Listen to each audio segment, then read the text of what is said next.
Hi there.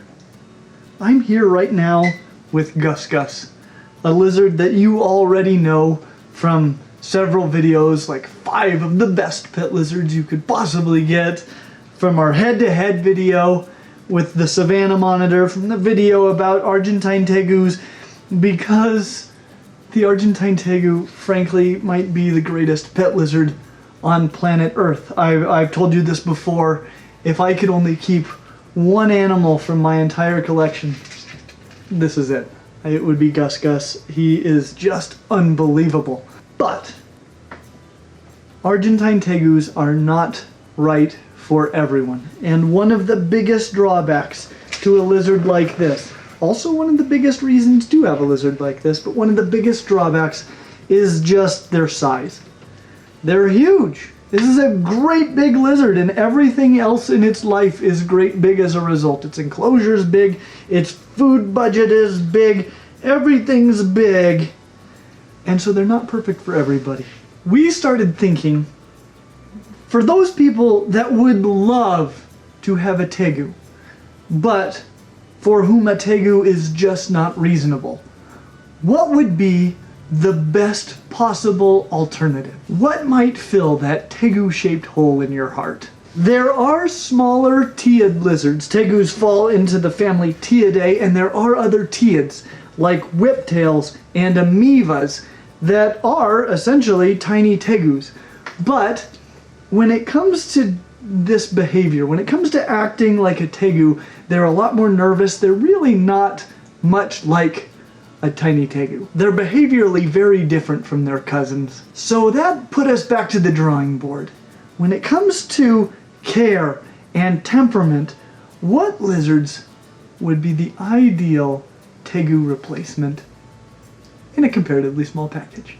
When it comes to care and behavior, 2 of the most similar lizards to a tegu, but in a more reasonable sized package, are blue-tongued skinks and jeweled Lacertas. But which one is the best mini tegu replacement? Which one of these 2 is the best pet lizard? For that, we'll have to put these 2 lizards, the northern blue-tongued skink and the jeweled Lacerta, head to head. As always, that is going to come down to our 3 head-to-head categories, which are awesomeness, because you wouldn't want to own it if it wasn't stinking awesome, expensiveness, and difficulty. Starting off with awesomeness, both of these lizards are super duper awesome, and they're both awesome in a lot of the same ways that tegus are awesome. But they aren't awesome in exactly the same ways as one another. Blue-tongued skinks, especially like northern blue-tongued skinks, are a very big lizard with little bitty legs, which means that they're not that big of a lizard overall, but honestly they're still pretty hefty, a fairly sizable lizard, and that can be a very attractive thing about a tegu, and it's something that blue tongues kind of have on a slightly more reasonable scale. They're super cool looking and super unusual, and that blue tongue is just amazing. Blue-tongued skinks are very intelligent, like tegus are. They've got very, very expressive personalities. They honestly seem to almost enjoy some social interaction with their owners. Very, very cool things that you find in tegus, and something that blue-tongued skinks have in abundance. They can move around surprisingly quickly, given their little legs, if properly motivated, but most of the time blue-tongued skinks just kind of lumber around, and that's sort of pleasant as well. I really actually enjoy that a lot. A well-socialized northern blue-tongue like this is kind of like handling a potato. And honestly, when it comes to handling, they're a lot better than a tegu. Much, much easier to deal with than a tegu. Tegus are not fun to hold, they are just kind of fun to interact with generally. Lacertas are super cool looking. Some of the prettiest lizards you'll ever see in your entire life. Just unbelievable. And a very similar texture and body shape to what you would find in a small tegu lizard. They definitely look more like a tegu than a blue tongue does. They get to a very similar length to blue-tongued skinks. They're not nearly as sizable as a blue-tongued skink is. They really are more like the shape of a tegu in a shrunken down package. They're definitely more shy than blue-tongued skinks are. And they'll take more work to get to the point that you can handle them like this. They're very, very food motivated, which is super fun. Feeding a reptile is one of the most fun things about owning a reptile, and Lacertas love food, and that gives you an opportunity to build trust with a Lacerta and get it to the point you can handle it. In this way, they're actually very, very much like a tegu. Tegus also often take a little bit of work to get them handleable, a lot of interaction, a lot of food rewards, building trust, and Lacertas are very much like this, whereas a blue tongue is easier than a tegu when it comes to handling. These guys are very much like a tiny tegu when it comes to handling. Though I said these are more difficult to handle than blue-tongued skinks, they are a lot more fun to watch. These guys are, when they're out and around in their enclosure, they will hide quite a bit of the time, but when they're out, they're very active, they're active hunters, they'll grab stuff and shake it. They're super exciting, a lot like a tegu in this way, and probably a lot more fun than most blue tongues to watch. As a pet, this round is kind of a draw. They're both stinking awesome in really different ways. If you want a lizard that's easy to handle, the blue tongue is the more awesome of the two. If you want a pet lizard that is more fun to watch, the Lacerta is definitely the more awesome of the two. When it comes to expensiveness, Lacertas are going to be a lot cheaper to buy, and this is because they're very fecund, as in they have a lot of babies all at once, but they're not very popular because not many people know they exist. And so you can buy a Lacerta for a lot less money than a blue-tongued skink, because blue-tongued skinks actually have fairly small litters that are born live, and they're super popular. So it's very difficult to find one, and if you do, you're going to pay through the teeth for it. Both of these lizards require fairly similar enclosures, similar size, similar basking spots, similar lighting, similar soil that they can dig in, water. The enclosure is very similar, and that's going to cost about the same. Those enclosures for both of them are not going to be inexpensive, but they are going to be a heck of a lot cheaper than a tegu enclosure. Both of them eat a fairly similar omnivorous diet, though the Lacerta is going to require more insects and live feeders, whereas the blue tongue will do a lot better on like the San Diego Zoo diet, so it doesn't need quite as many live feeders, and that can save you money and time, which is very nice. Like I said before, both need similar lighting. They're both going to need UV lighting and a basking spot, which is not a super hot basking spot and actually a fairly similar one.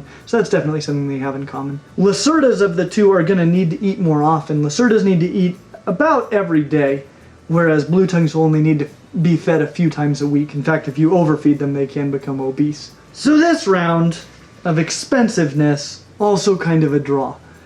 The blue tongue is definitely going to cost a lot more money when you buy the lizard. The Lacerta is going to cost more to feed. Both of them are not super duper expensive, but they're not going to break the bank, but neither of them are cheap either. When it comes to the Lacerta, one of the most difficult things will be finding good information on them. I told you they're not well known, and so there aren't very many good care guides.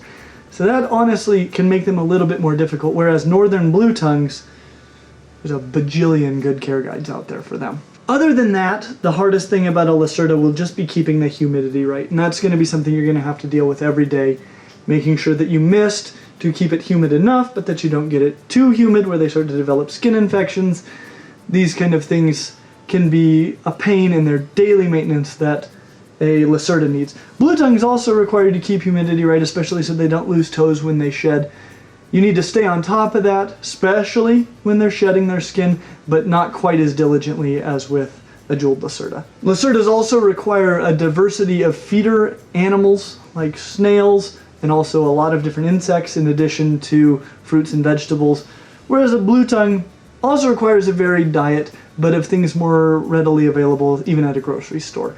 And so feeding them definitely easier with a blue tongue than with a jeweled Lacerta. When it comes to that humidity, like I mentioned, there's actually a reason I've got the northern blue tongue out here, because they're a little bit more tolerant if their humidity gets too low than the Indonesian blue tongues, which are actually the ones you're more likely to find, but less likely to find captive bred. I always recommend captive bred, so get yourself a northern. Other than the slight differences with feeding and humidity, the care on both of these lizards is very similar. But because the blue tongue skink is just a little bit easier than the jeweled Lacerta, this round goes to the blue-tongued skink. Both of these lizards, the blue-tongued skink and the jeweled Lacerta, are just stinking awesome. They're just about as cool as a lizard this size can possibly get, and this is one of the best sizes for a lizard. In fact, that's the whole reason they're on this list, is because they're like the perfect size lizards for most people. Both of these lizards are affordable to keep.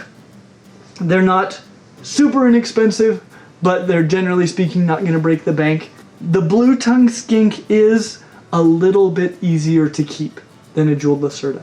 And for this reason, this head-to-head goes to the blue-tongued skink. But that doesn't mean that it is a better pet for everyone. Though these lizards have much in common, they're very, very different in many ways. If it comes down, frankly, to which one is most similar to a tegu, which is totally understandable because tegus are amazing, the jeweled Lacerta is more similar to a tegu. It is really very, very, very much like a small tegu. The blue-tongued skink, as far as husbandry goes, is very similar to a small tegu, but in most ways, behaviorally, they're very different from a tegu.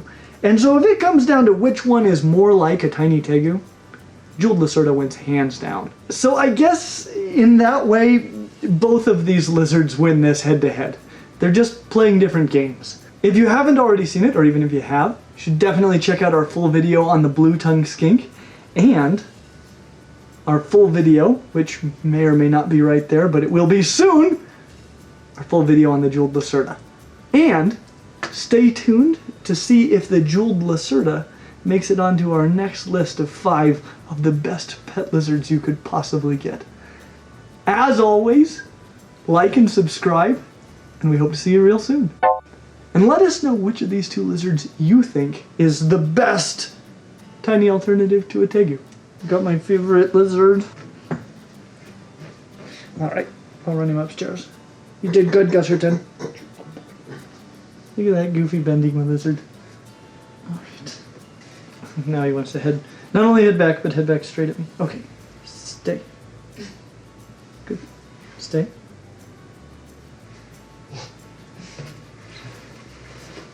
Stop. Stay.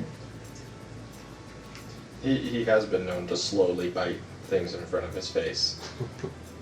And I'm good at slowly getting out of the way. You're going to be able to afford both of these if you've got a reasonable job. I shouldn't say any of that. There, he gave you a great shot of it just there.